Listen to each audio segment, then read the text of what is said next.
Ladies and gentlemen, and good afternoon. This is a women's show, and rightly so, we sit down to talk about conversations around women, the challenges we face, the priorities we have, but then also the successes we've gained. And today we sit down to reflect on the journey of women's engagement in political leadership and the whole array of narratives around what we've gained and where we are going forward. And to help me have this conversation, I have a panel of ladies, and I'll introduce them, but then also I would imagine that they would want to add something spicy in their introduction in helping us understand who they are. And on the panel today, I have Honorable. I don't know whether it's still call you or Honorable, but I want to take it because that's faith speaking. Amen. Honorable Acago Bernadette, welcome to the show. Thank you. Yeah, for me, for a long time, I've known you from media, so I still hold that memory of the fact that you did a lot of work around media. Yeah. And then I have Ambassador Edith Ssempala, a human rights advocate in your right, passionate about women empowerment. Welcome to the show. Thank you. I think those are the spaces I have known you from. I don't remember outside other things, but mostly that you've had a heart for women. Yes. Welcome to the show. Human I have a rights. heart for humanity. For rights. humanity. Yes. That's even yes. a better thing. It takes all of us in. Yes. Yes. And then lastly we have Joyce Adikini. Welcome to the show, Joyce. It's a pleasure to be here. And it's always nice having you here on the Women's Show. Ladies, when we begin this conversation, of course, you have moments to say the other things that speak, fire to who you are in your advocacy and in your agency. But to start off this conversation, we've had, last week, I think we celebrated 37 years of the NRM regime. And every other year when that momentous stop comes, I think from the times of the CA, and I start to do a reflection of how far we've come in our politics. But our 37 years have been highlighted with a lot of men and dominated with men. But I also know there have been women on this journey. So most probably in your individual lives and in your individual experiences, which women have you and would you want to celebrate as, we embark on another 37? Also, most probably with change of leadership, but which women would you want, to celebrate and to highlight on this journey that we've had of the NRM regime or government? I'll begin with you, Joyce. Well, thank you very much. And once again, it's a pleasure to be here. And I'll take this opportunity to also, first of all, welcome my fellow panelists. It's a pleasure to share a panel with you all. So back to the question that you've asked. Well, we've had a journey, and a lot of names have come and gone. A lot of women have made impact, like we always mention the likes of Miriam Matembe. I think I look up to her a lot because she has been there, and we saw a lot of truth in whatever she brings out, and she always stands her ground, regardless of whether people agree with her or not. So I think she has been one of the greatest inspirations that I have personally had. Whenever I would listen to her, I would see that, yes, a woman can stand up, speak, and people hear, and they stick to their ground. So maybe another example I can give from that is the Honorable Cecilia Ogwal. She has also been a resilient woman. She has stood there, she has made her impact, regardless of how short she may have felt in other areas. Yeah, so those are the two ladies I look up to in the political scene. In regards to maybe whether or not we are where we have to be, we still have a journey to move. And I think, I don't know if that will come in the follow-up questions. Yes, we do. Yeah, but that is the brief I can give in regards to the individuals I look up to. Thank you very much. Thank you. Ambassador. Yeah, thank you very much. 37 years of NRM. I had great expectations because I was a young woman. And I joined the struggle rightly from human rights. What motivated me to join was really the human rights situation in Uganda at that time. And later I joined even the political activism because I thought that advocating for human rights alone is like dressing up, you know. It's like, you know, I wanted to address the very source of violations of human rights, which is political situation. So I'm extremely very, very disappointed because we had high hopes. There were grand promises of fundamental change. The change, yes, there has been change, but it has been regressive. It has not been, you know, and you know, women's rights are human rights. So unless you deal with the very, very foundation, even women's rights will still be marginal. And I believe, therefore, yes, we have come a long way. Yes, we have more numbers than before. Yes, more women are going to school than before. But we have, as a nation, unless we deal with the foundation of governance, the foundation of democracy, the foundation of respect for human rights, then everything else we are building on sand, it can collapse. The conversations we have been having as women really need to be improved because we've been talking about numbers, and numbers matter. Numbers matter. They also inspire young, especially young girls and young women, but that is not good enough because at the end of the day, when we as women get into the space, we should get into a space to transform it, to cause impact, to make a difference. So I think that is a conversation that we need to take on. I do admire the same the same women. Because especially Miriam Matembe, I like her honesty, her integrity, her, you know, her courage. Her courage, it takes courage to speak truth to power, but we must be courageous. I think as women, if you're going to have more than one child, you must be very courageous. It is not easy. So we are courageous, and we need to really be courageous because it is about our future. It is about the future of our children. I admire one of the people that I really admire, and I have had the opportunity to work closely with her, is Alisa Lasso. She's really, I admire her. I have watched her when she was in Parliament. I didn't know that time that I would be in the same party with her. But she's a woman of integrity. She you know, you can bank her word. You can bank her word. She's a woman of faith. She's a woman of courage. She's a woman that really, given an opportunity, she can make a tremendous contribution. And so yeah, we have very many women, by the way. We're not lacking in women.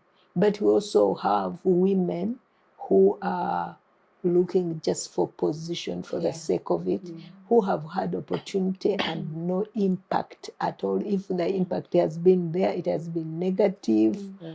So, yeah, I think really I like this space. The civic space for women is very, very important, and we must aggressively use it to change the narrative. To cause fundamental change. Yeah. And I love that you speak about Alisa Lasso, because today the women for Uganda call her the voice of reason. And she's standing as MP for Serere County in the by-election. And when we were doing the fundraiser in the Women for Uganda group, the tagline "Voice of the Reason" in the 11th Parliament was a moment to stop and say, she is actually a voice of reason. Yes, she She will is. speak truth to power and make sure Yes. she will hold a lot of people in the 11th House to account. And so I'm hoping that she wins that by-election. Yes. It will be very important for us to have her voice Yes. in that parliament. I'll come to you, Bernadette. Which women and where do we go looking back on this 37 years? Which women have highlighted the journey for you? Yeah, many women have highlighted the journey for me, but let me start with Ambassador Edith. I was so happy the first time I met her because I used to read about her in the newspapers and about her comments, like her statements, human rights. Those are the people I really admired. And I was so happy when she joined politics because politics is the biggest office. Why? Because they set the trends, they make the laws, and they run the country. So sometimes you can make your contribution in civil society, you can make your contribution elsewhere. But if you're not at the political table, there will be no decision making at all and oversight. Then the other woman who has stood out for me is Honorable, the first Vice President, Speciosa Wandera Kazibu. Yeah, because when we were young, we had a lot of, we were so excited to see She was the a first, landmark. to see the first Vice President who is a woman, who is audible, who is eloquent, who is educated, you know. She was really a good role model for us. And even with her domestic problems, they brought out the real African woman. That's what African women go through. Most of women who can't come out. So it was really an opportunity to know what we can do, where we need to polish more. Yeah, then as a girl from Serere, I also saw Honorable Alice Alaso during her campaigns. Yeah, and actually the first time I contested in 2015, I contested for that seat, woman MP Serere, and I didn't succeed during the primaries and I was out. But Alice Alaso was one of my role models, by the way. She was one of my role models because of her honesty and integrity. Yeah. So among others, Honorable Miriam Atembe, very good. I was also happy to meet her some time back. When she joined civil society, she was really a good example for us, a woman who stands by her word, and also the godliness in her. Yeah, the godliness in her. Those are women who have stood out for me. And lastly, Honorable Rebecca Kadaga.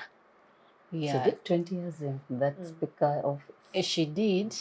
First, she was an inspiration to us. And secondly, she was someone you would just walk to and speak. Yeah. She didn't have a fence around her. She was someone really for everyone from the grassroots people. She did her contribution and left. So we shall continue.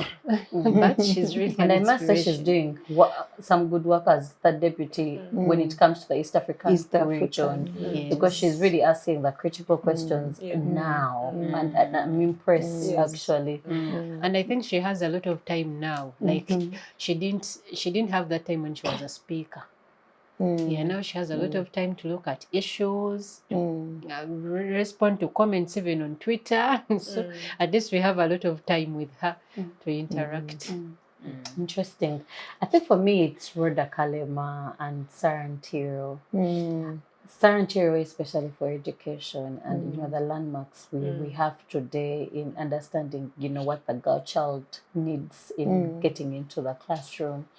They're not ordinary because they began critical conversations around making sure that women get educated, and with that education then we can participate in our political conversations. And those are the CA women. When you listen to the conversation of the CA women that eventually birthed forward, you start to appreciate how far women have come in making sure that our voice is on the table and we are not participated, but we are participating. But to dive into the conversation, Ambassador Edith preempted a a critical conversation we need to have on presentation no longer matters. Yes.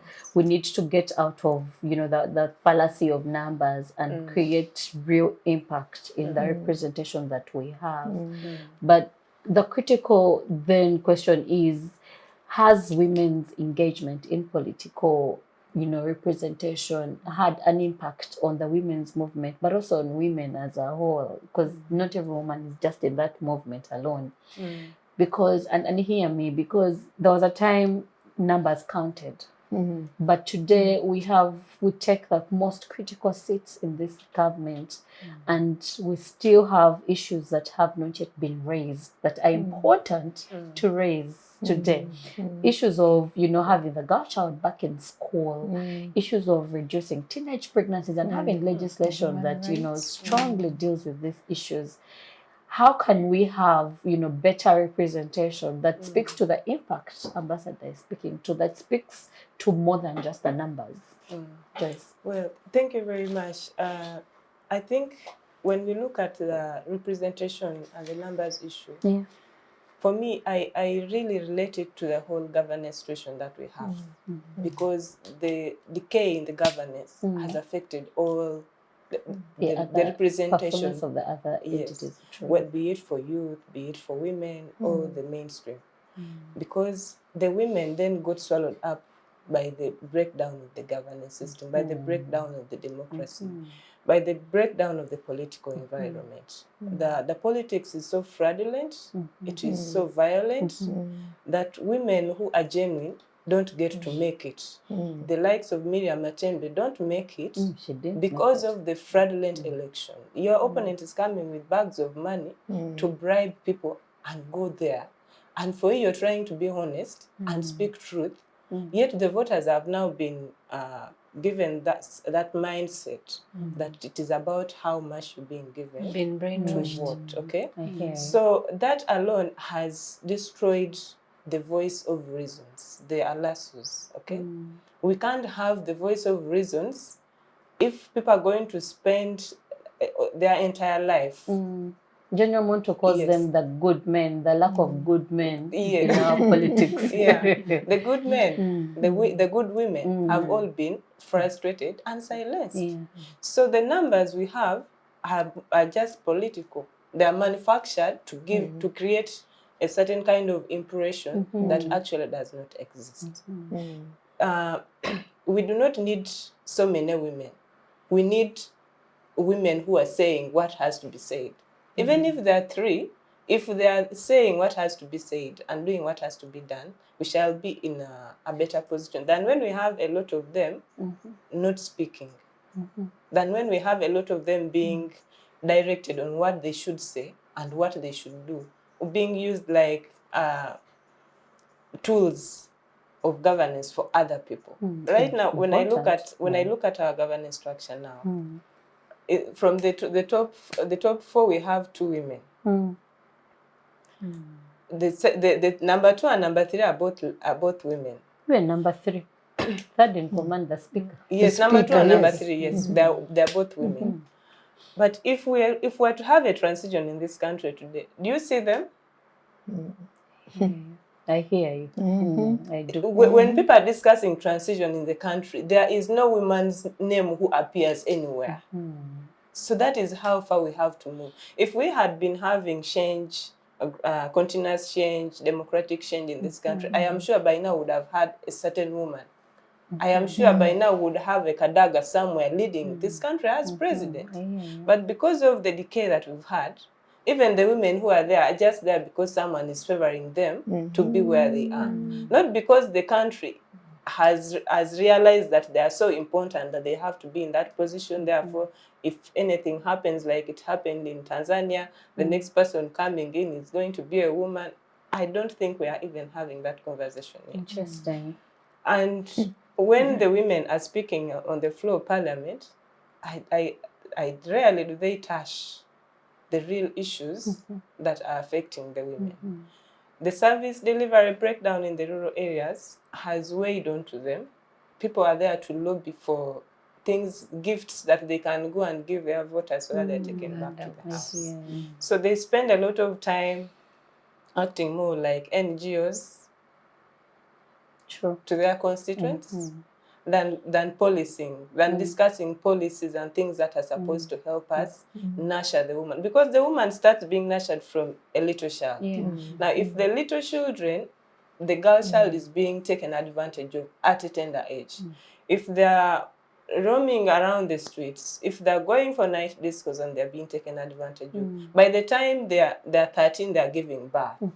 It means we are having a broken generation. And those are the things that I expect the numbers of women to legislate. Yeah. For me, that is how I look at it. Critical issues. Yeah, there are very critical issues that our numbers has to look at. But instead, we are having numbers of political mobilizers, not women representatives. I hear you.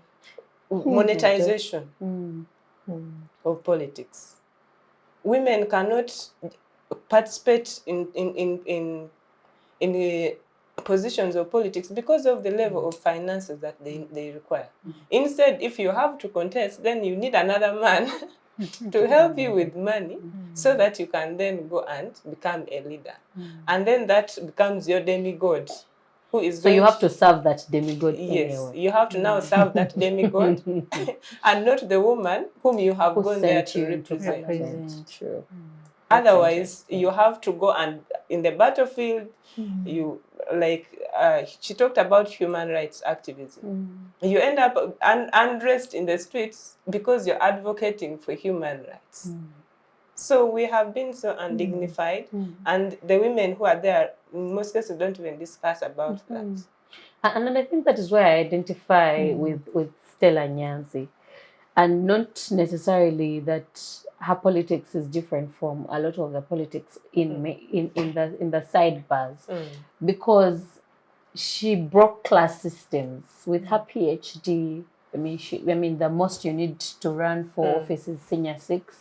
With her PhD, decided I will not look for my vote in the Kololo ends, but decided I'll go into the slum areas and talk to the women in the slum areas because I want to be Kampala woman MP. And where are the women in these places? They're in the slums. So I will sit with them and have a conversation on what kind of representation they desire. And then I'll leave the streets and then, follow through where the women of Kampala, the real women that make, the money that pays the taxpayers and will pay her salary. And so her campaign, even with her radical politics, her campaign saw the actual women that need the representation. On a normal day, the campaign trails are usually lorries, and then you go in the grand areas, get a stadium, kneel, and that also speaks to the conversation of the women's manifestos. And maybe, Ambassador, you can come in there.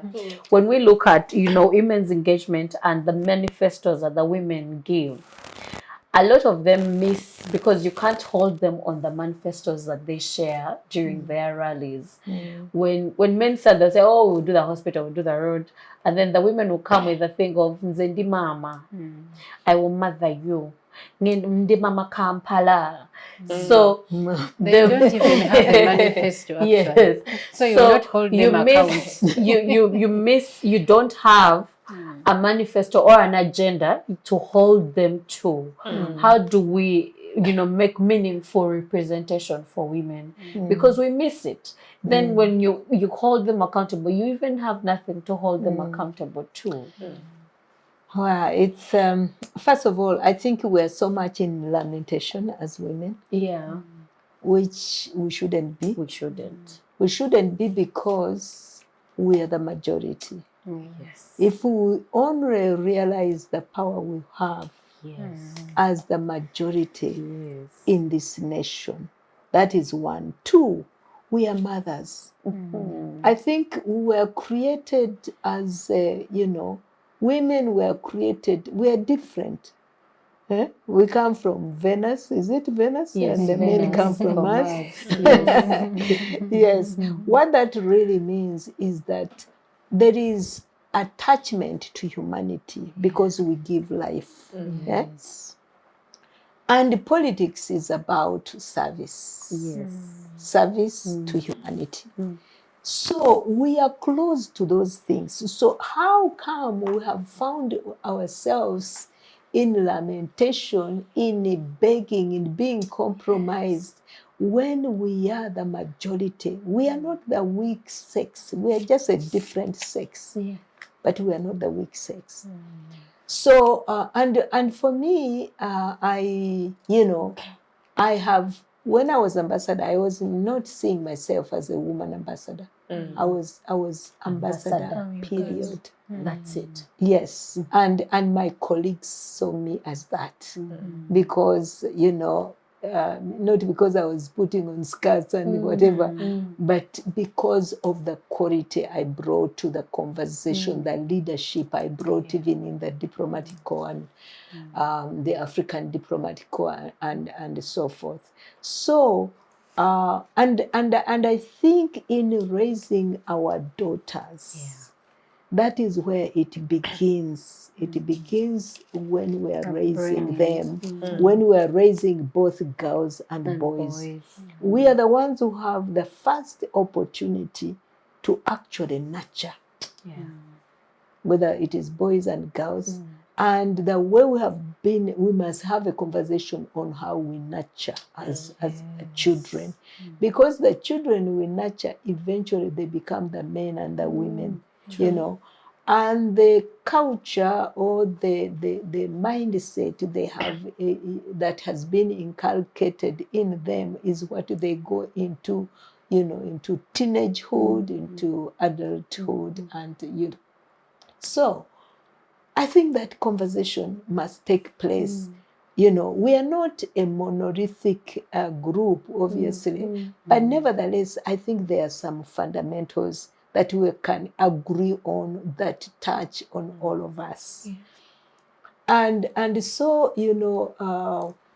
coming to representation once, it's we have a populist kind of politics, True. So everybody thinks, what should I say that will captivate, even if it is really. So come up with a mother of Kampala, of whatever. Your job as a representative is not to be a mother of the people of Kampala. It is to provide a voice for them to have effective representation, to have services, because the women of Kampala, what they lack is services, So the manifestos, and they are not honest even in their whatever, what they present. Not only women, but all. They talk about they are going to build roads and what. Things which are not their responsibility, Maybe they have not found a way of marketing their responsibility, the importance of their responsibilities, because those roads are built based on policies where you are supposed to be you are a policy maker. Those roads, the construction of them must be monitored to make sure that we get value for money. That is your role, and so forth and so on. So they end up really, simply because of the kind of politics now that we have. And then my sister here has talked about the issue of money, monetization of politics.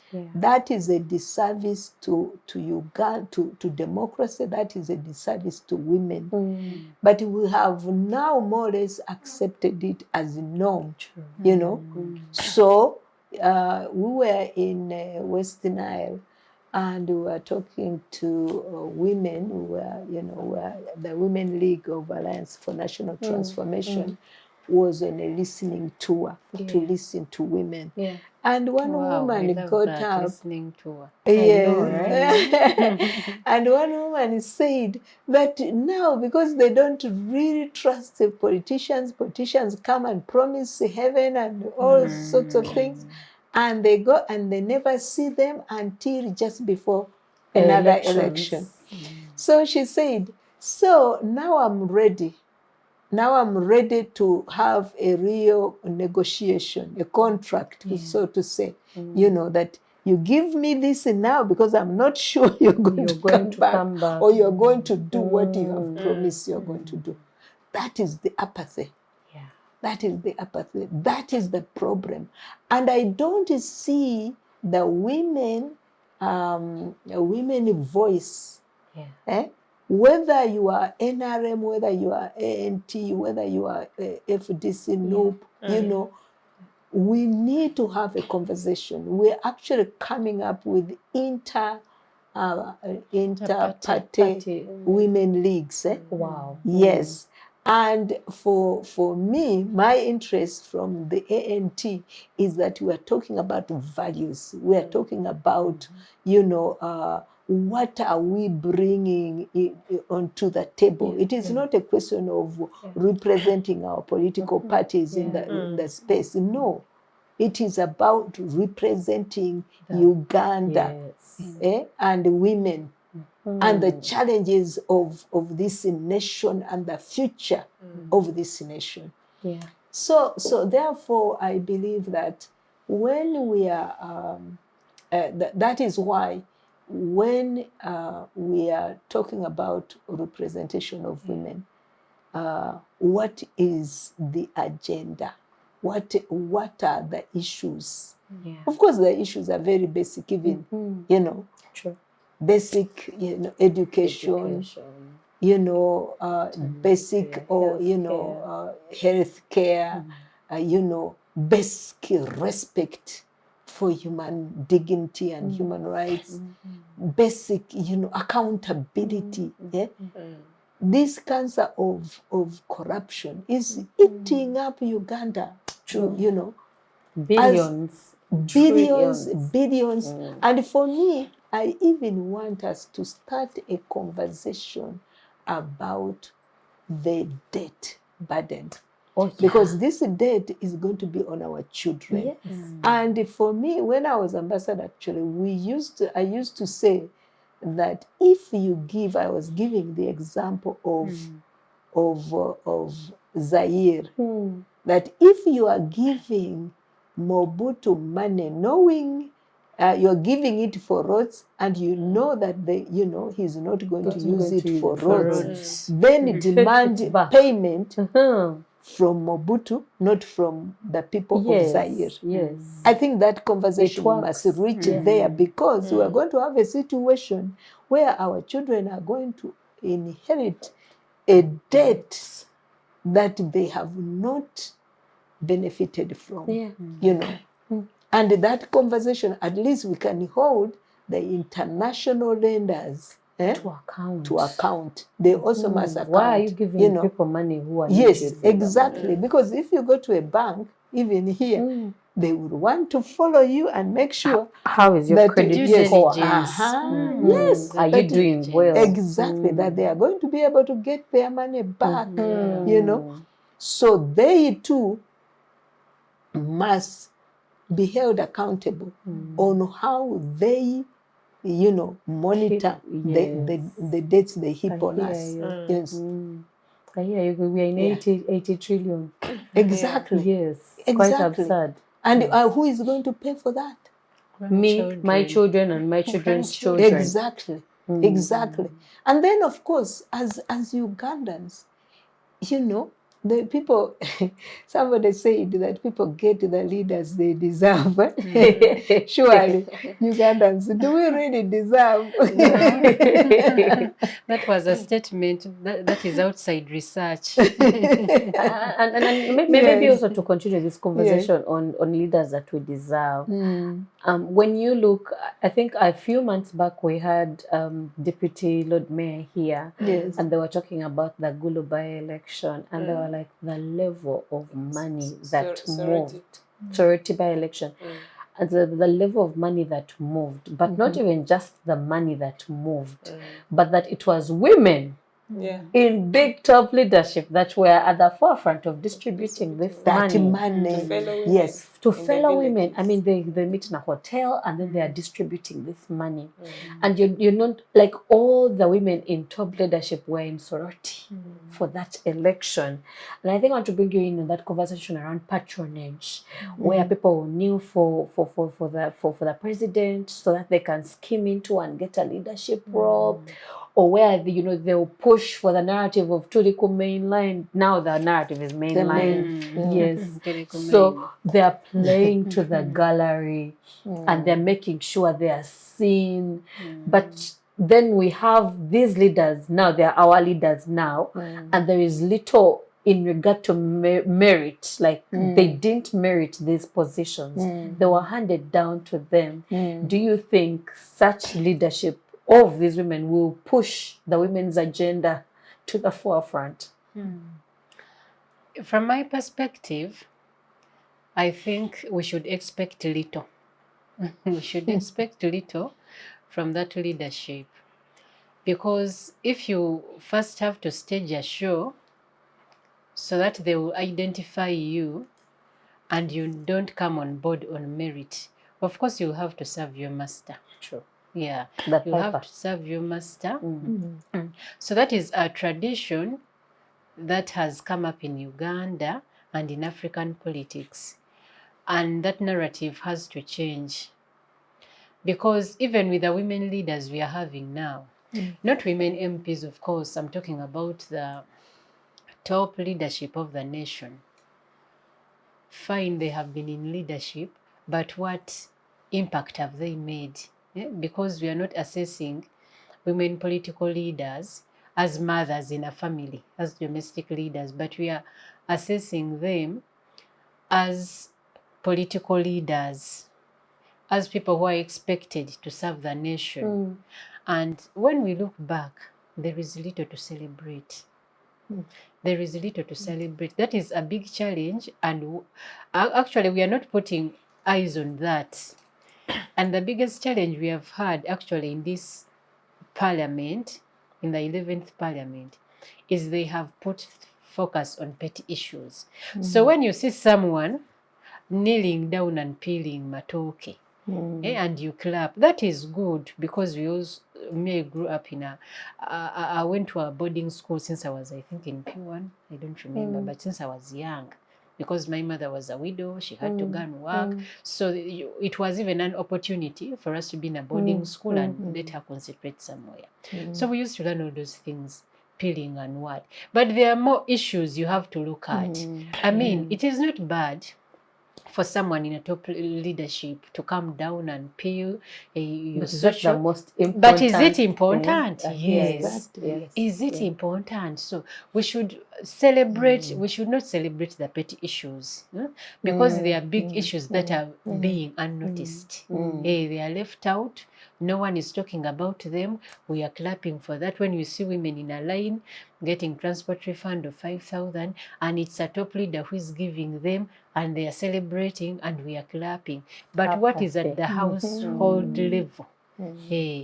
Yes, they are women, the president has appointed them, but what impact have they made? So we still have a long way to go.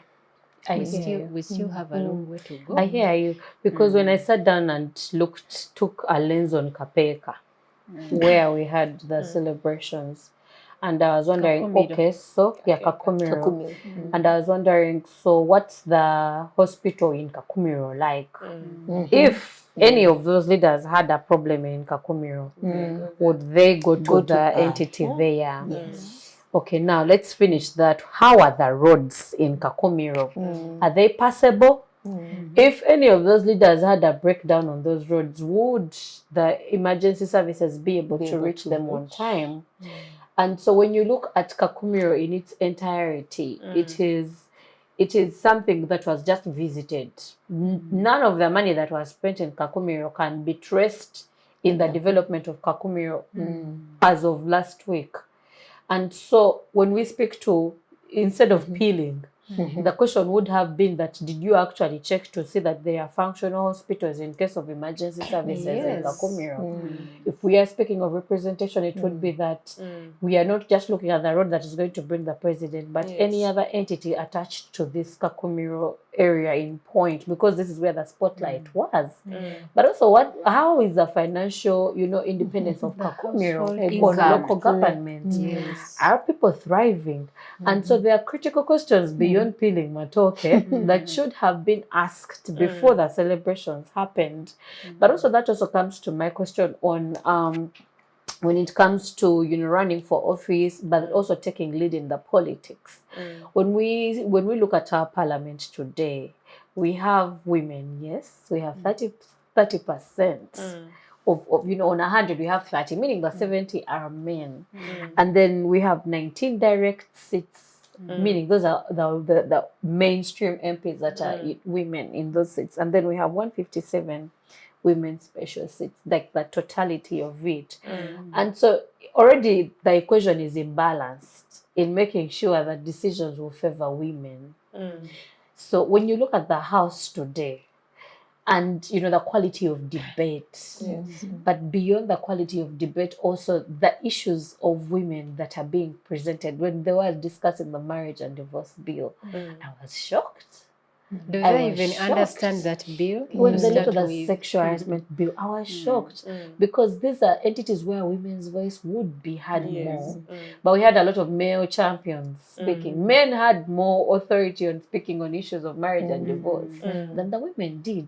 So how do we, nurture, especially because now they enter when they're already adults into the House. But how do we nurture critical debate on critical issues that affect women, but also make our 30% count? Or is it a question of power that they don't have the power to be able? I don't know. You'd interrogate that for me.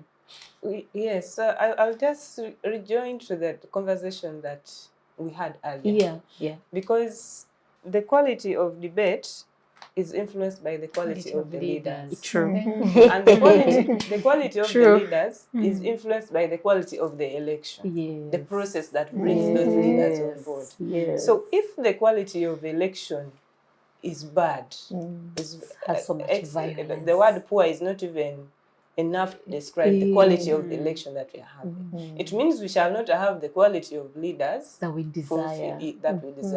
And therefore the quality of debate will also be poor. And that is the kind of parliament that we have. What, be it men or female, the quality is bad. Be it youth, I've discussed about youth elections several times. We have a very bad quality of youth leaders because the election process is very bad.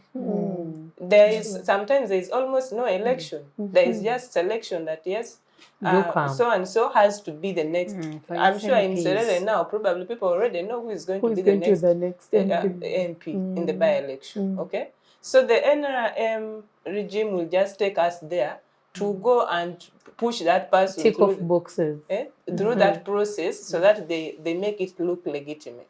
So that affects the quality of debate and whatever is happening in the House. But again, if I look at the 30% that we have, according to our national policy, we are actually supposed to have 40% female representation in all governance positions, even in organizations that are not political. We are supposed to have a 40% representation. So the fact that we haven't achieved it means there is still a journey to move. And a big journey. 10% is not a small number. But is the 10% enough? Why should it be 40, 60%? I hear you. When we are the majority. Right now people want 50-50. We are the majority one woman, in the country. one man. Yes. And then special interest groups. We don't need 100, all these, is it 357 constituencies? We would have, every district brings a female and a male representative. And we have an equal voice. Because we are at the majority in the country. So who is that person who sat down and gave us 40%? Because you make 51% of the population, yet you have 40% representation. And we have the majority of voters as women. Yes. The majority of voters are women. So that doesn't make sense to me at all. Women being the majority of the people in the country, it means actually what affects women is not unique. It is what affects the entire country. Yes. Because we are the country. Yes.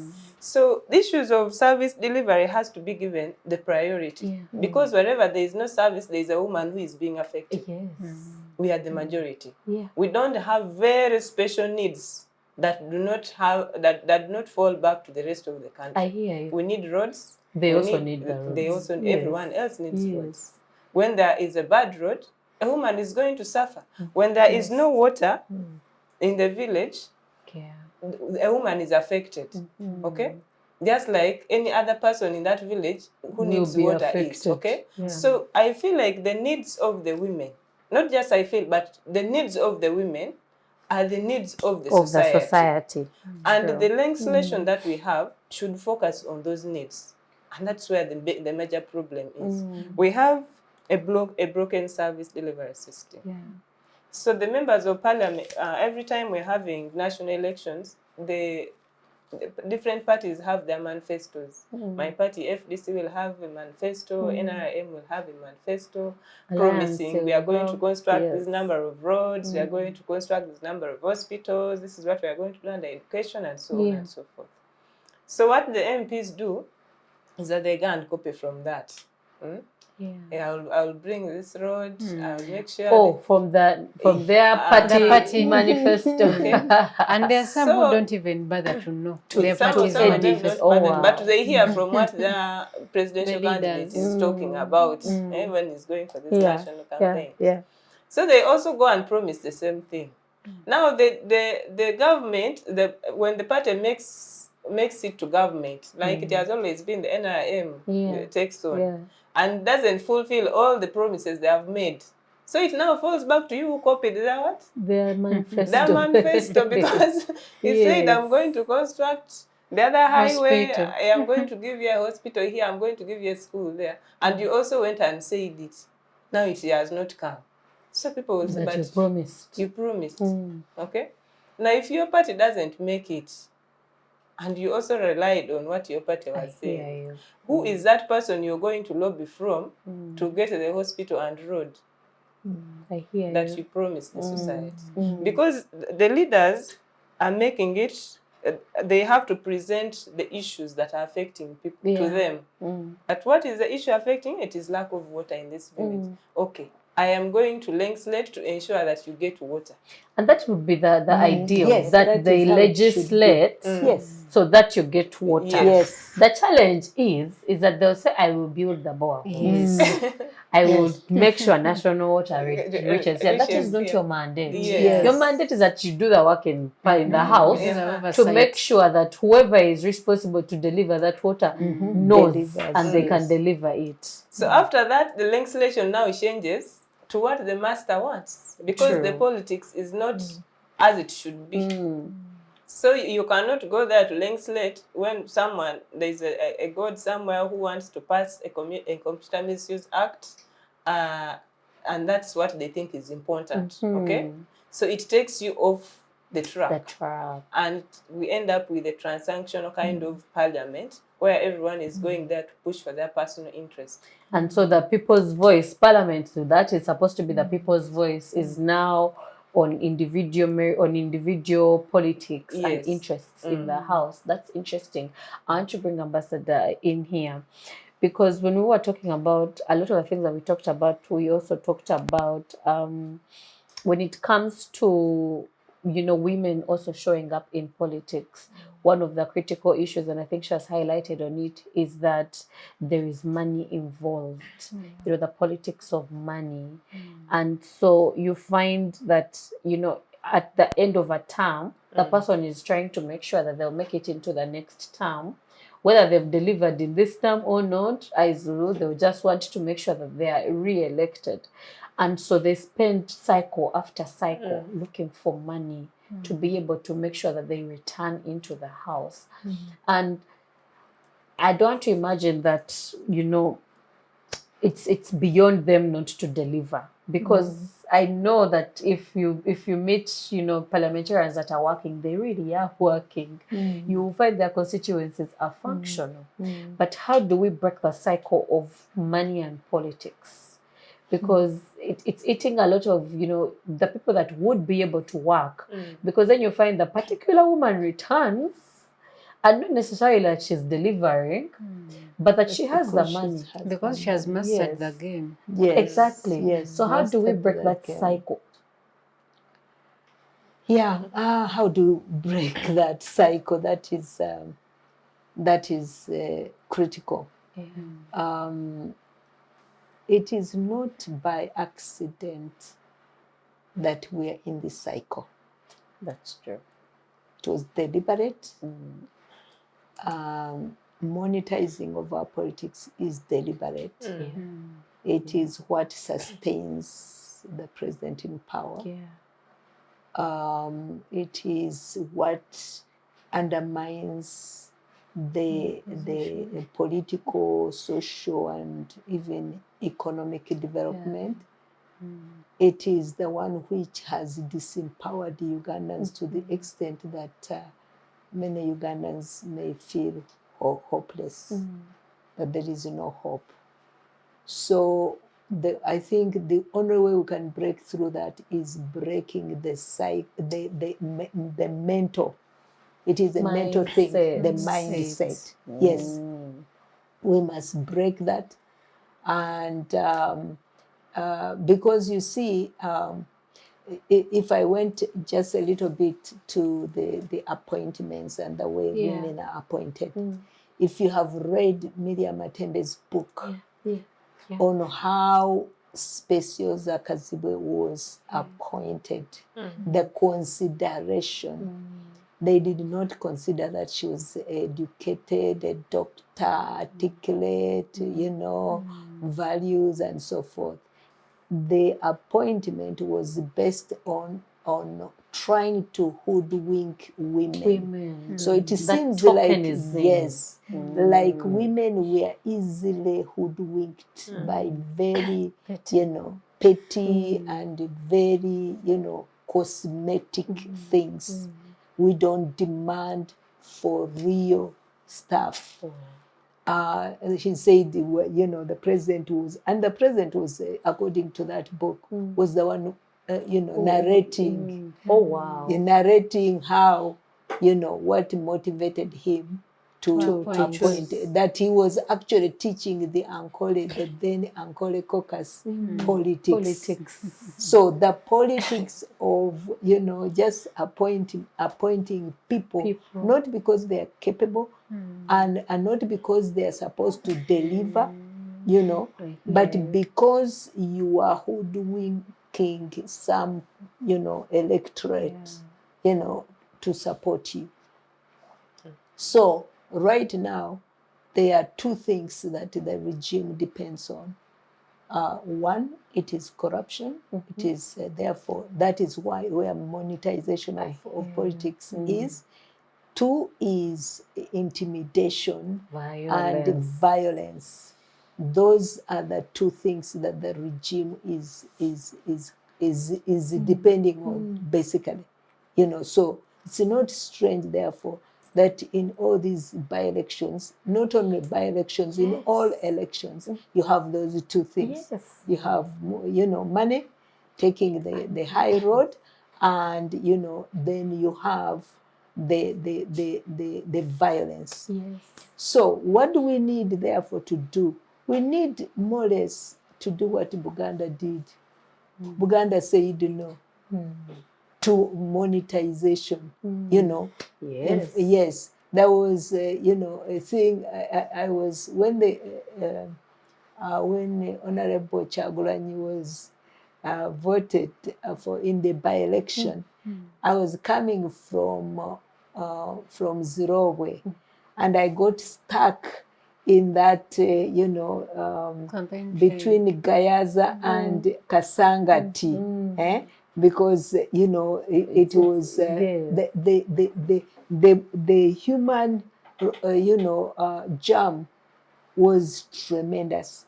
And I liked it. I mean, it was, of course, you know what, but for me, I wanted to hear what were the people saying. And there were some women, you know, young women who were saying, Twagala Bobby si sente.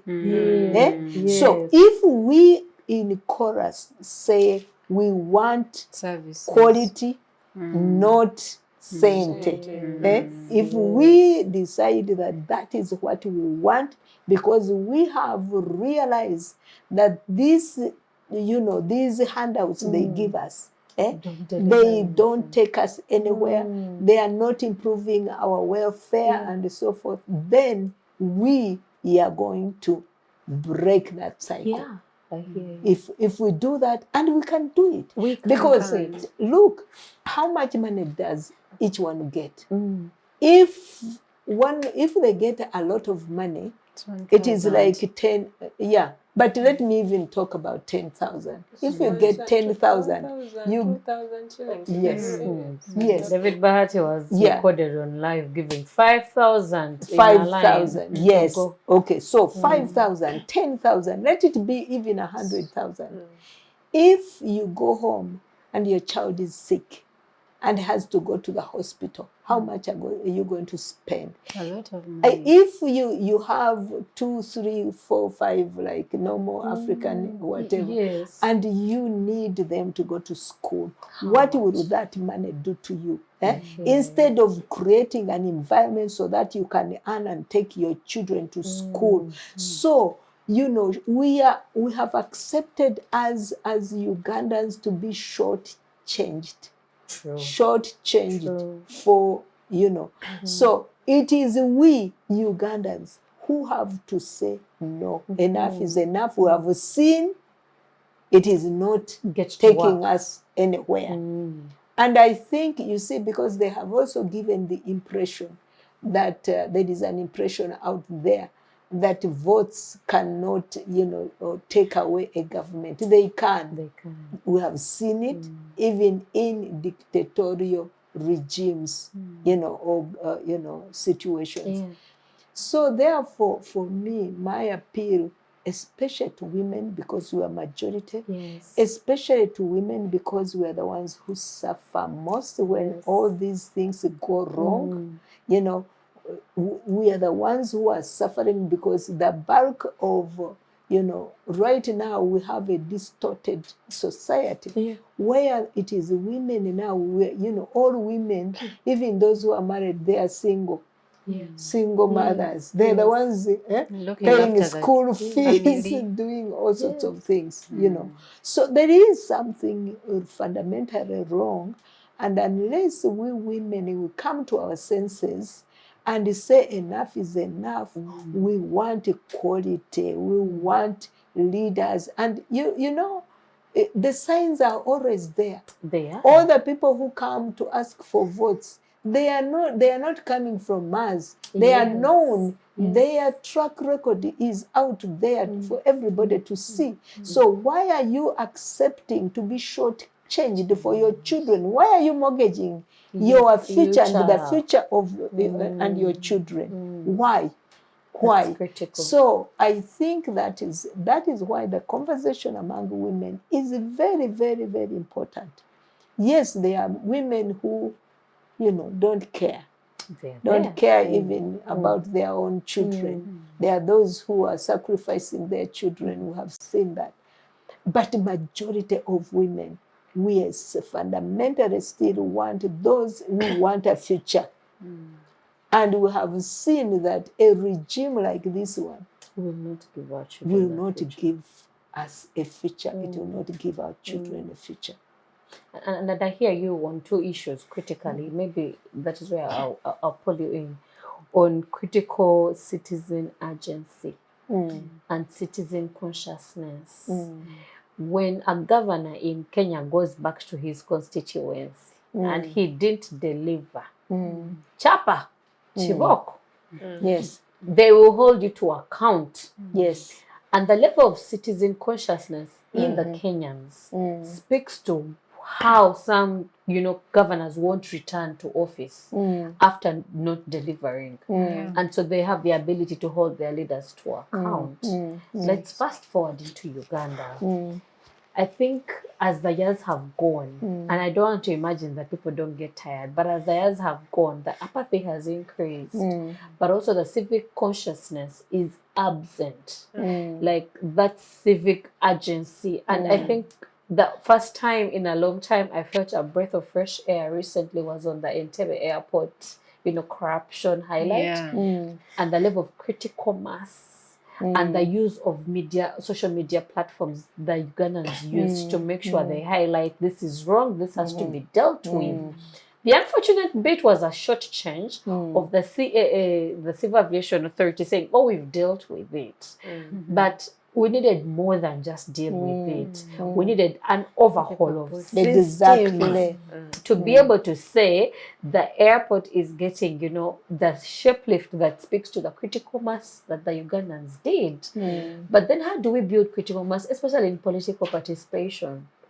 Because we spoke of populism. A lot of times we'll have a secession happen, go with it, go with the flow, but there is no sustainability of, holding leaders accountable, making sure you know what is due to your constituency, following up from local government to from the smallest unit of government into, the bigger. How do we build citizen agency in making sure we can, hold leaders accountable, but then also know what is rightly due and what a good leader looks like? I think it comes back to voter sensitization.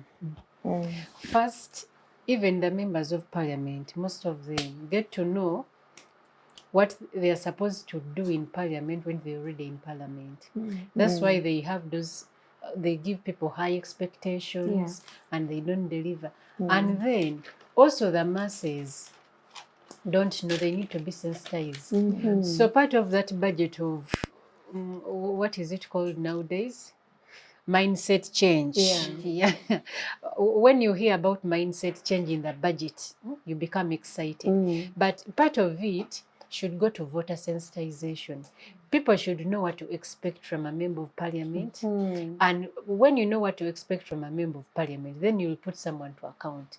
But if you don't know, then they'll give you a piece of soap and a half kilo of sugar and you say thank you. And if they don't give you, be like... And return the next cycle. Yes. So it will just become a cycle of no leadership, no accountability, basically nothing.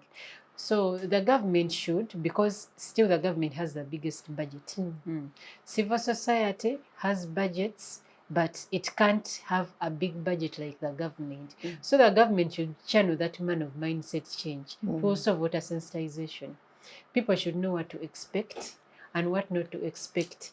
If a member of parliament tells you, I'm going to build a hospital, where is the member of parliament going to get money from? Yes, those are the questions. On that point, Bernadette, and I think that is where I hear Ambassador, because it's easy to imagine that if we had voter education, then there would be a lot of critical consciousness, and it's true. But when we speak that a regime is using violence and money to be able to shortchange Ugandans and be able to create, an adamant cycle, then I think it falls back on us as citizens to be able to say, wait a minute, because your government is already in the system of making sure it reinstates that you itself. don't know, that you don't understand, you don't think. Yes. So the problem with imagining that the answer is with government is to imagine that their interests are for the people. You get what I'm saying? So I don't know if we have our critical answers on that point, because it's a contradiction to imagine that a government that is propelling violence, financial violence to make sure some women won't be able to also equally participate, physical violence to make sure that they'll beat you to pulp, and maybe most will be rape you in those prisons, put you in jail, will again turn and build critical mass of consciousness. That's where civil society will have to come in, because they are the watchdogs. They are the watchdogs. They are the people who push the government to the wall and put it to accountability. Yeah. So civil society should also come up with that. The reason why I was talking about government, because some NGOs have tried to do it in the past, but because they have budget constraints, they normally do adverts on TV. How many people have televisions? although they push it on social media, how many Ugandans are on social media? So basically they need to go to the ground, which is a bit challenging. So it's still a long journey too, but every Ugandan who is listening to this program, or every Ugandan of sound mind and who wishes good for the country, should know that that is not good. Those are the cycles we should start to break. Of course, it is just a drop of water in an ocean to say that everyone should go on talking about that, because all those vices, they start with being talked about or talked against. So we should try our best to talk about that whenever we have an opportunity. Interesting. I'm going to bring you in, Joyce, but also when she was speaking something constantly, I needed to speak this. Yes. Recently on Twitter, I was following a conversation, and there's a lady called Juliana. She's Uganda but based abroad. And she was like, she took a photo. She had a photo of the NUP leadership, and then there were men walking on the streets abroad. And she was like, where are the women in political party leadership? Because yes, we see them in representation as women MPs, and yes, they are there because a lot of political parties have the 1/3 rule to make sure that you have women on the table. But it almost looks like as though political parties are dominated by women.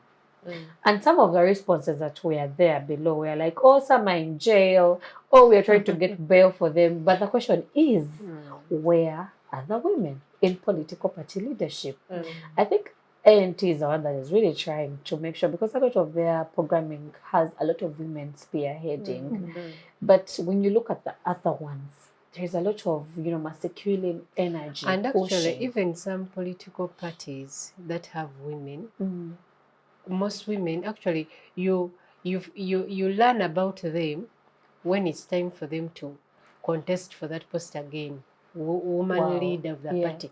But after, you don't hear anything like mobilization. There is a meeting here. The woman leaders organize this meeting. You will not learn anything. How do we break away from the boys' club? Because we need, at least, if anything, to have more women be at the forefront of strategizing, of making sure these political parties work, because perhaps we'll have a change in the atmosphere of running not just political parties but also representation within the districts of who comes, and also have that consciousness of knowing that women's issues can be at the forefront. Well, thank you very much. I will join the response of that question to the question that you had. On citizen agency, because they are a little bit very connected. And to me, it starts from us understanding where we are and how we got there, and then where we have to be. You see, the political environment that we are in determines what we have.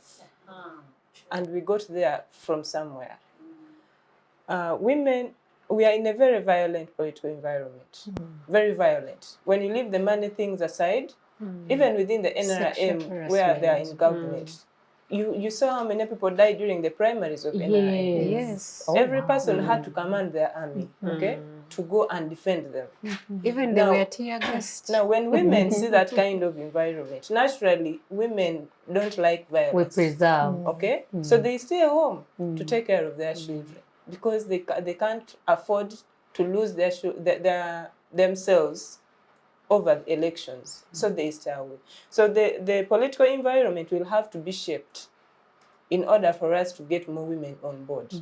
And what that means is that a number of us who are there should mobilize others who are brave enough to confront the situation, and then we demand for a political transition. Whether you're going to do sensitization, whether you're going to do mindset change, it should be to demand for political transition. Because you're not going to go into a similar election to have women on board.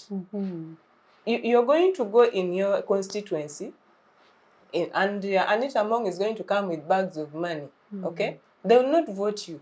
It doesn't matter what you tell them, they will not vote for you. And why did it get there? Because they know when you get to parliament, you're also going to get compromised. They have seen it. They have seen MPs get compromised to vote against the constitution. to amend, to remove the age limit, to remove the term limit. They have had these stories. That is why, it is the same reason why they are moving away from voting elites, okay, to vote the Sejirinyas who didn't go to school. Because the elites went there and got bribed. The elites spoke good English, went and presided over very sensitive committees, and got bribed. And there was no report. Okay? So you're no longer telling them about your English. They don't care. Because they are disappointed in you. So you're not going to speak any kind of language there to prove them that you're going to be, they know you're going to be the same. Because the political environment has proved that people, when they get to that house, they all succumb to the witchcraft that is there and do everything that is done there. That is what the voters know, and they're very right. They're very right. I hear you, because and I think Ambassador spoke about it where she said, you know, the level of critical mass that happened in the central. Let me tell you, the previous election reminded me that it is possible to take leaders out of parliament and to take them out of their entities. There were critical people that had really not spoken, like they had really played fiddle for the piper. And the central region was like, you're not returning. Honorable, you're not returning. Thank you for the beautiful face. Oh my God. Even the NRM primaries pushed out people. They pushed out Evelyn and Nietzsche, and I was like, wow. By the way. But The level of critical mass there, we have the power. But do we know that we have the power? But you know that happens every election cycle. When you look at the turnover in parliament, I think it is at over 60% after 5 years. Okay? Don't return. So people keep changing, but the people they change continue to do the same thing. That is what has been happening. That's a weak now when I look at the central region, like the way you put it, the population had their critical mass. They said we are not voting for money. We are not voting for influence, okay? We are voting for what we want. And they took their NUP, 57 of them from Central Region. They have disappointed. A number of them no longer want to go to the NUP offices for meetings. Why? Because the activists are disappointed. They want to beat them up. But what can they do? Some of them may have gotten compromised, but there are those who are not compromised, but they are stranded. The system is fixed. They have nothing they can change. They have no way of So now if the population wants to beat you, you only hide yourself. Okay? I hear you. So even when we have a critical mass that has woken up, the people they take, we had councillors.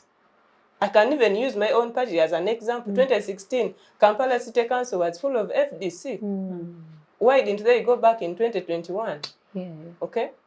It is because within those 5 years, things had fallen apart, they had not performed. And why didn't they perform? Because the governance system is broken. I hear you. So when they reach there, in your constituency, system fails you. The system fails you. It's like a template you have to because you will get there with your genuine heart, determined not to get compromised, but to serve, okay? But the next call you're receiving is of a certain woman who is delivering and they don't have a mama kit. Another one is of a certain single mother who needs school fees. Another one is of someone who has lost a person and they need a coffee. Now, when you don't provide that, you're not going to go back to that constituency the following day because you will find people seated all over your home. And the unfortunate thing is these are things your government should be able to provide. So at the end of the day, you will find yourself in a situation where instead of focusing on the things that you wanted to do, you want to first clear this problem from your backyard, so you lobby for some money, okay? So they put in a situation where at the end of the day, you're going to kneel down for a speaker in parliament, and then they give you some money to go and pay a coffin in the village, okay? So the we have to know, we have to know that reality ourselves. The moment we don't understand that reality, we shall continue having a discussion that is leading us nowhere. And that is why I asked, on the other hand, and I'm going to bring you in, Ambassador, how do we get people from the narrative that the only thing your MP can give you is a coffin? How do we get from that disparity? We get them out of there when there is service delivery.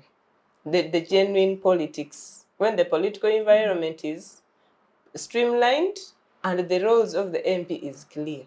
Because people have needs, the genuine needs. It is government supposed to give them those services. You are the link between them And their and government. their government. So if the government doesn't bring it, they look up to you. In other words, when they come to you, they are not even telling you, give it to us. They are telling you, go and get, for us we want. We don't know how you're going to get it, okay? So once the government is not focused on that service delivery, the burden comes down to you. I hear you. For me, it is personally one of the reasons why I do not ever wish to be a political leader in this political environment. Because you won't deliver. Because I'm going to destroy my reputation. I will not deliver. I will be accused. You have seen people lead committees in parliament to investigate COSATS and what. Whether they are honest or dishonest, people already believe they are being compromised. Okay? So by the time you're doing anything, regardless of how genuine you are, no one thinks you're even genuine in the first place. They are going to just be shooting guns at you. So I think we need to build this critical mass to demand for a political transformation, transition, so that we shape the leadership and governance of this country. And then there the masses will know that this is how our country is supposed to run. Kenya got where they are because their politics has been streamlined to a certain level. So the population now knows who is supposed to do what, okay?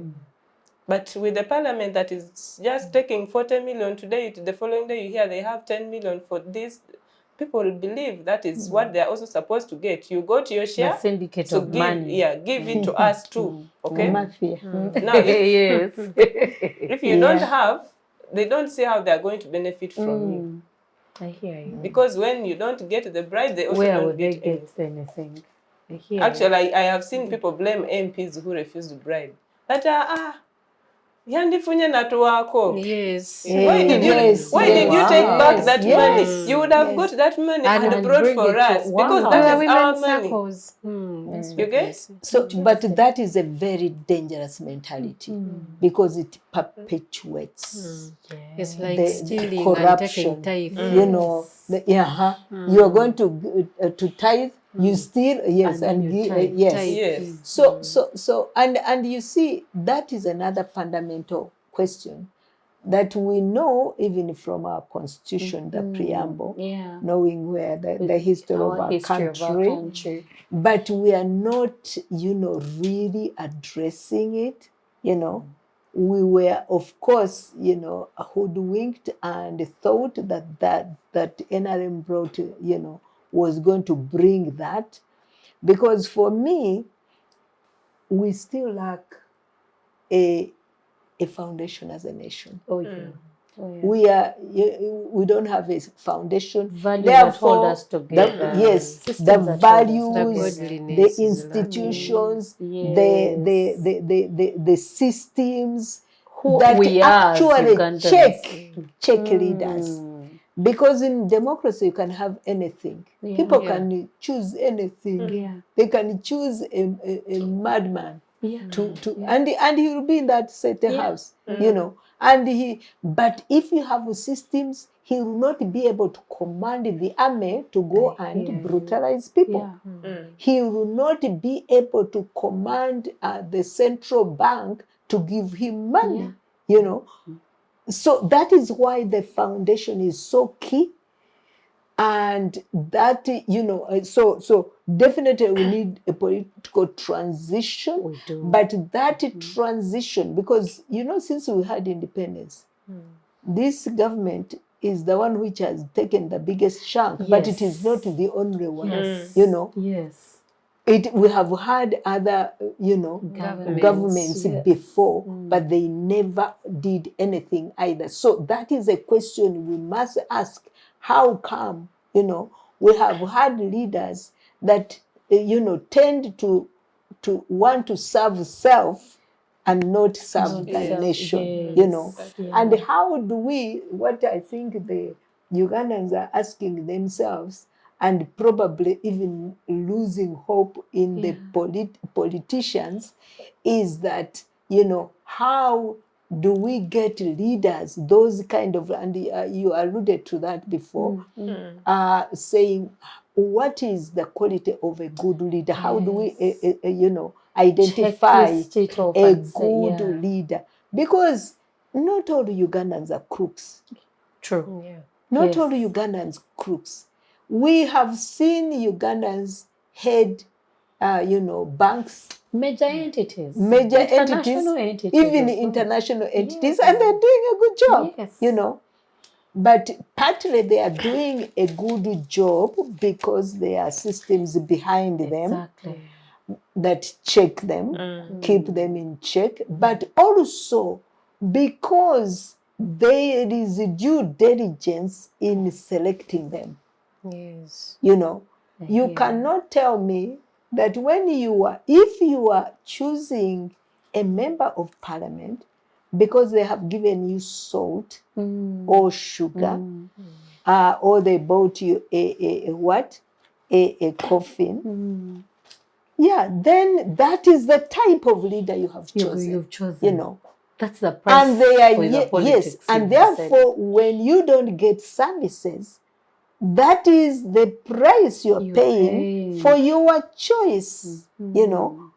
When people are choosing CEOs of companies and so forth, the reason why companies prosper is because they do due diligence in selecting, in the selection of those so the leaders. ED of Stanbic will be the ED of Stanbic because they did due diligence. Yes, because he qualifies. Because he qualifies not only in terms of academics, but in terms of character.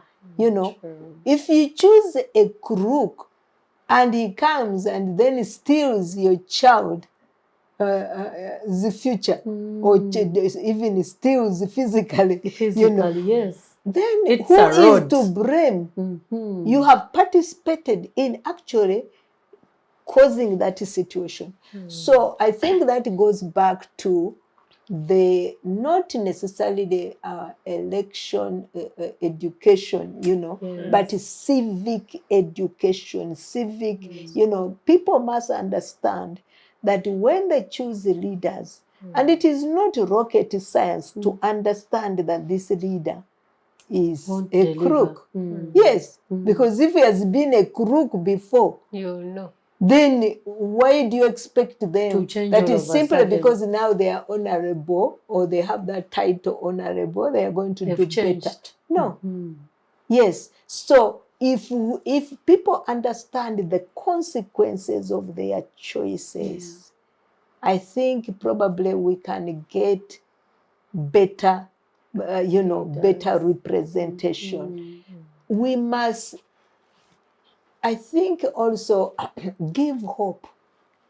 Because if Ugandans lose hope, and I think this regime wants people to lose hope, because when you lose hope, then you lose yourself. You are perpetually in poverty. You are perpetually begging. You have no rights. So you always have disappointed. Yes. So I think that is what the regime likes, or this system wants to condition us to. We must refuse to lose hope. We must, yes, we must be hopeful and must know that it is possible to get out of this situation peacefully. Because others are, how do you, a regime like this entrenched with guns and so forth, how do you get out of it? Yes, it is entrenched with guns, but it is not the first regime to be entrenched with the guns, and eventually it also collapses. So it is possible. So I think even as women, we must continuously give hope, informed informed hope, not just false hope, that it is possible. And these are the things that we need to do in order to get out of this situation. Because even if we still had a president, but if we had, majority of members of parliament, or even a half of them, we wouldn't have changed the age limit. That's true. If we had credible members of parliament that understand what is at stake in this nation, we wouldn't, maybe he would have forced himself to be there, but he would not get that, facade that, it is the people who have wanted it, who want me, So if we did that, if we had the majority of local government talk about that, they are not going to educate, they are not going to give us a budget to educate the population. But if we had majority councillors that are conscious, it doesn't take a lot of money to educate villagers. There are opportunities. We must look for opportunities to get out of a bad situation. Because otherwise, otherwise we continue just lamenting. And then we stay in that cycle of lamenting, and we're not going anywhere, because then you're almost like a hamster. You talk about the same issue, year in, year out, and you don't have solutions to it. Interesting. And I want, because we're about to wind out, as we wind down, one of the critical issues also that I have found, not just on an individual basis, but on a greater large scale, is the absence of, alternatives. Because whereas there are a lot of people in mainstream, especially women in mainstream, I don't think today I would go to a lady in mainstream politics and be able to have this conversation and get to a better end, because both the ruling and the opposition and the waiting government, there is a semblance of similarity going on. No. For the ones I have interacted with, I have found a lot of similarity. You look and you're like, the waiting government and the ruling government, maybe for the exception of ANT, I think we need to start to do the exception of ANT. Because if you have listening to us, then I'm interested. I need to know. I need to hear the conversations happening on ground. But the majority of the people in leadership have, and I don't know if it's a lack of vision or it's also what we've been talking about, that the system takes you in the political environment. You get to start to behave like every other person. But you speak to them and you hope for an alternative voice. Most probably an alternative voice that is said. And I keep saying, a lot of Ugandans don't understand. They'll keep on telling you to must struggle. We are in the struggle. Exactly, but a lot of Ugandans don't understand General Mugisha Monto's politics, because it almost feels like it's futuristic. Like he's coming from the future, building a world, and we are not able to articulate and identify with it. So that is why I say it is the exception to the rule. But how do we, create and channel alternative voices that are sane, that can create urgency for us, not just for the moment, but to sustain, critical debate, sustain building on hope, sustain building urgency, so that we don't lose a whole generation to politicking, to sensationalism, to popularism, because that's the thing that happens. A wave comes, the youth come, they stand, they are happy. We go with that. We have defiance campaign. We do defiance campaign. We are very pushed. We go with that. Then they bring another one. So it almost feels like there's a sensationalism happening. And then we are missing critical debate, building relevant hope, and also sustaining that, not the struggle. I don't want to call it the struggle, but sustaining, the urgency towards democracy. So how do we have alternative voices? I think we can have alternative voices if there is mentorship. Yes, there are some NGOs that have started mentoring women, like Uganda Women's Network, Forward Day. And I was happy last time when I was reading about their call for girls to come into their cohorts. I think they are cohorts for mentorship. Their leadership cohorts. Yeah, they had the eligibility criteria. They had requirements, because the problem we are having, why it's going to be very hard, is like most members of parliament come from nowhere. They come from nowhere and they become members of parliament. So they've not had a formal job. They've not had a business. They don't know how to manage what. So when they come into office, they just disorganize everything. But if someone has been mentored, at least you see some values. Yeah, you can see even some examples of MPs who have gone through those mentorship classes.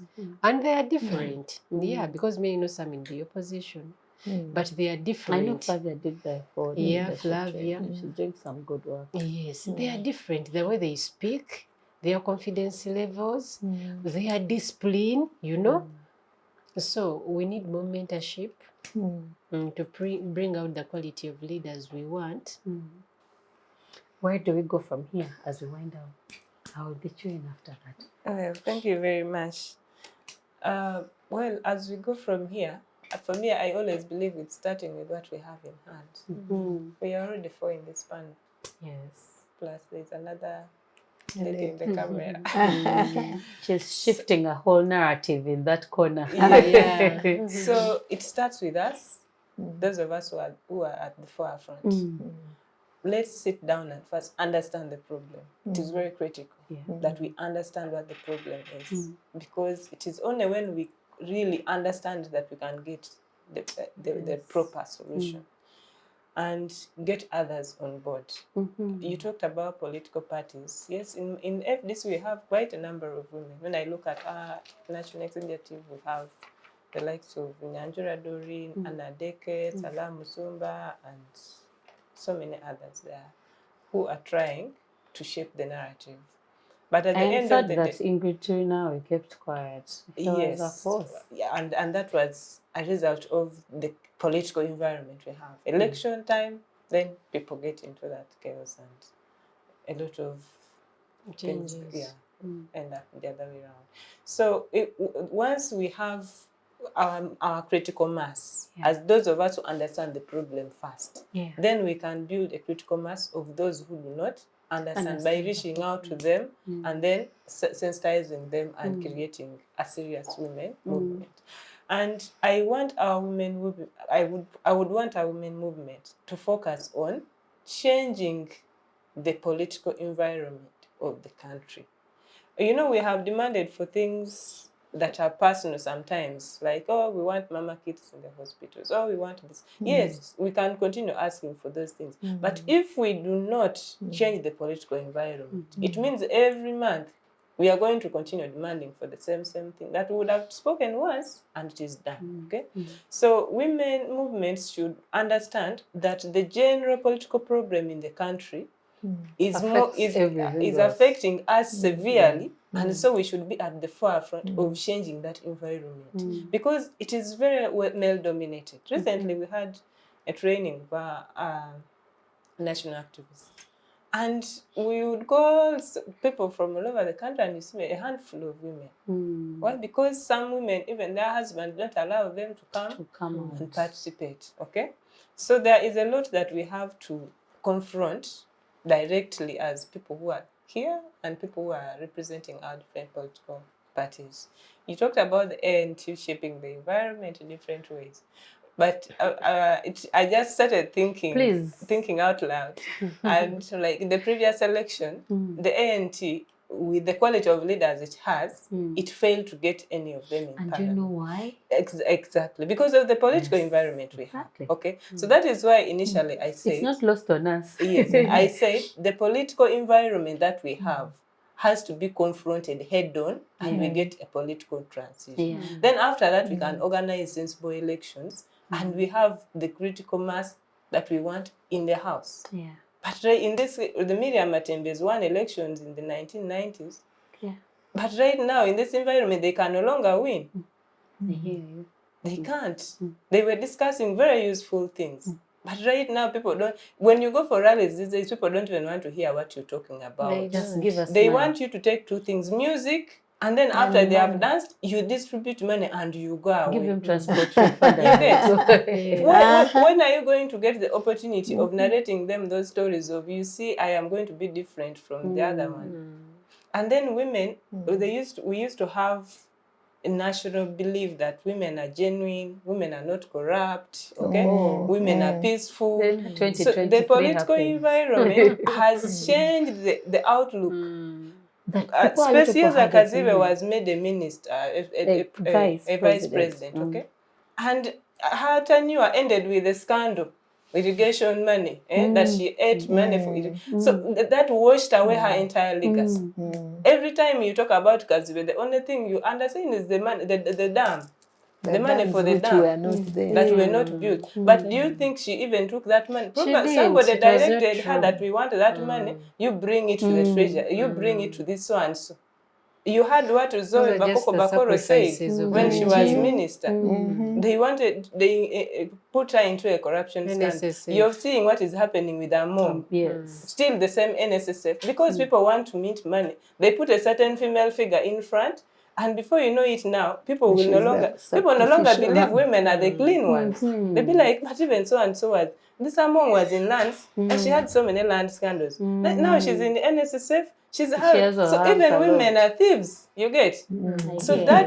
that alone waters down The progress the we've progress made in that as women are trying to make.